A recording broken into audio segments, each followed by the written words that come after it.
Which of these lines are perpendicular. अब ये कैसा सवाल हुआ? कोई एक लाइन को देख के तो मैं बता नहीं सकता कि वो परपेंडिकुलर है कि नहीं है। यानी कि हमारा क्वेश्चन ये पूछ रहा होगा कि कोई दो लाइन्स इनमें से, यहाँ पर हमें 3 लाइन्स दी हुई हैं, इनमें से कोई 2 लाइन्स एक दूसरे के परपेंडिकुलर होंगी। और परपेंडिकुलर का मतलब होता है, अगर हम याद करने की कोशिश करें, परपेंडिकुलर अगर लाइन्स हैं तो यानी कि एक लाइन दूसरी लाइन से 90 डिग्री पे है। यानी कि कोई भी 2 लाइन्स अगर एक दूसरे से 90 डिग्री एंगल बना रही हैं तो हम बोलते हैं कि वो परपेंडिकुलर लाइन्स है। तो यानी कि हमें पता करना है कि इन तीनों में से कौन सी दोनों लाइन्स एक दूसरे से 90 डिग्री एंगल बना रही हैं। अब एक तरीका तो ये है कि हम अपनी पेंसिल स्केल निकालें और इन तीनों का ग्राफ बनाएं और ग्राफ से अंदाज़ा लगाने की कोशिश करें कि कौन सी 2 लाइन्स का एंगल हमारा 90 डिग्री बन रहा है। या फिर एक दूसरा जो कि मुझे काफ़ी बेहतरीन तरीका लगता है वो ये है कि हम परपेंडिकुलर लाइन्स की स्लोप कंपेयर कर लें। एक बहुत ही अच्छी प्रॉपर्टी है जो यहाँ पर मैं यूज़ करने वाला हूँ। आने वाली वीडियोस में हम इस चीज़ को प्रूव भी करेंगे, लेकिन अभी मैं ये प्रॉपर्टी लिख देता हूँ।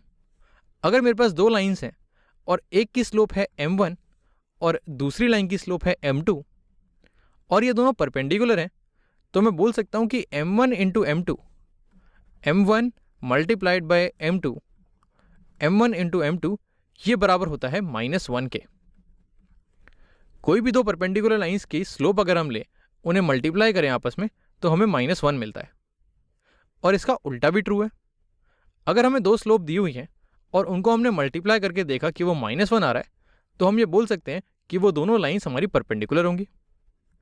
तो इस प्रॉपर्टी को अगर हम यूज़ करें इन तीनों लाइन्स की स्लोप निकाल के, तो हम देख सकते हैं कि कौन सी 2 लाइन्स आपस में परपेंडिकुलर हैं।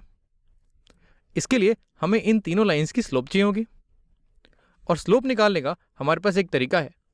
अगर हम इन लाइन्स को स्लोप इंटरसेप्ट फॉर्म में लिख दें, स्लोप इंटरसेप्ट फॉर्म कहती है कि y equals to mx plus b. अगर इस फॉर्म में हमारी लाइन की इक्वेशन दी हुई है, तो जो x के बगल में लिखा हुआ है ये हो जाती है हमारी स्लोप, और जो ये कांस्टेंट है, ये जो साइड में आ जाता है, ये होता है हमारा y इंटरसेप्ट। लेकिन अभी हमें y इंटरसेप्ट की ज़रूरत नहीं है, अभी हमें सिर्फ स्लोप की ज़रूरत है। तो चलो इन तीनों लाइन्स की स्लोप निकालते हैं। अगर हम पहली लाइन देखें तो ये तो हमारी स्लोप इंटरसेप्ट फॉर्म में दी हुई है। ये लिखा हुआ है y equals to 3x minus 1। तो यहाँ पर y एक तरफ है और बाकी सारी चीज़ें दूसरी तरफ।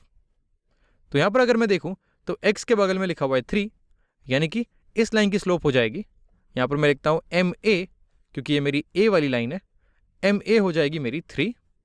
ये मेरे x के बगल में लिखी हुई है। अब चलो दूसरी लाइन को देखते हैं। यह है x plus 3y equals to -21। ये तो स्लोप इंटरसेप्ट फॉर्म में नहीं है। स्लोप इंटरसेप्ट फॉर्म में करने के लिए इसको मुझे y के लिए सॉल्व करना पड़ेगा। तो y एक तरफ रखने के लिए मुझे पहले इस x से छुटकारा पाना है।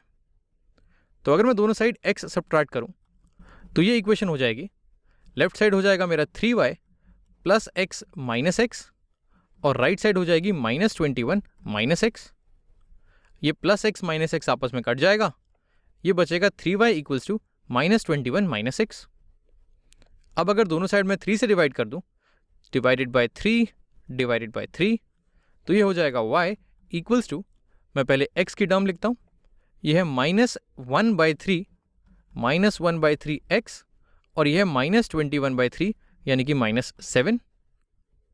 तो इस लाइन को स्लोप इंटरसेप्ट फॉर्म में कन्वर्ट करने से हम देख सकते हैं कि x के बगल में लिखा हुआ है -1/3, यानी कि इसकी स्लोप हो जाएगी -1/3। तो इसकी स्लोप मैं लिखता हूँ mb, ये हो चुकी है -1/3। वैसे ही हमारा ma आ चुका है 3। अगर मैं इन दोनों स्लोप्स को मल्टीप्लाई करूँ, ma और mb को अगर मैं मल्टीप्लाई करूँ, अगर मैं ma मल्टीप्लाइड बाय mb करूँ तो देखते हैं हमारी क्या वैल्यू आती है।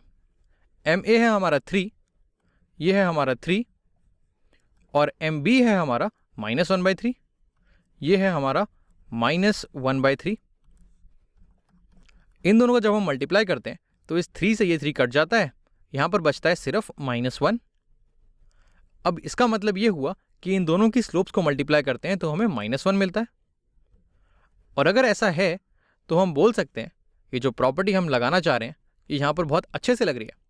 हम बोल सकते हैं कि a और b जो लाइन्स हैं ये परपेंडिकुलर हैं। यहाँ पर मैं लिख सकता हूँ कि जो मेरी लाइन ए है, line A is perpendicular to line B. तो ये चीज़ हमने निकाल ली, ए और बी हमारे परपेंडिकुलर हैं। अब हम तीसरी लाइन को भी देख लेते हैं। तीसरी लाइन कहती है 3x + y = 10। इसको अगर मुझे स्लोप इंटरसेप्ट फॉर्म में कन्वर्ट करना है तो मुझे इसे y के लिए सॉल्व करना है। तो y को एक तरफ लाने के लिए मैं यहाँ से 3x हटा देता हूँ। तो दोनों साइड अगर मैं 3x सब्ट्रैक्ट करूँ तो ये हो जाएगा y, ये बराबर हो जाएगा -3x + 10 के। तो इस तरफ y आ चुका है और इस तरफ बाकी सारी चीज़ें। और यहाँ पर मैं देख सकता हूँ कि x के बगल में लिखा हुआ है -3, यानी कि जो तीसरी लाइन की स्लोप है MC, ये बराबर है -3 के। तो -3 को अगर मैं 3 से मल्टीप्लाई करूँ तो मेरा आता है -9। मैं यहाँ पर मल्टीप्लाई करके देख सकता हूँ। जो मेरा MA और MC है, MA × MC, ये हो जाएगा 3 × -3, ये हो जाएगा मेरा -9। तो यानी कि A और C परपेंडिकुलर नहीं है। वैसे ही अगर मैं B और C को मल्टीप्लाई करूं, मेरा MB × MC, ये हो जाएगा, MB है मेरा -1/3, ये है -1/3 × MC है मेरा -3। तो माइनस माइनस मल्टीप्लाई होकर प्लस बन जाएगा और 3 और 3 कैंसिल होके ये 1 बन जाएगा। तो इसकी वैल्यू आ जाएगी 1, लेकिन हमें चाहिए -1। तो यानी कि C ना तो मेरा B से परपेंडिकुलर है, ना मेरा A से परपेंडिकुलर है। तो मैं बोल सकता हूँ यहाँ पर इन तीनों में सिर्फ एक ही पेयर है लाइंस का जो आपस में परपेंडिकुलर है, वो है लाइन A और लाइन B।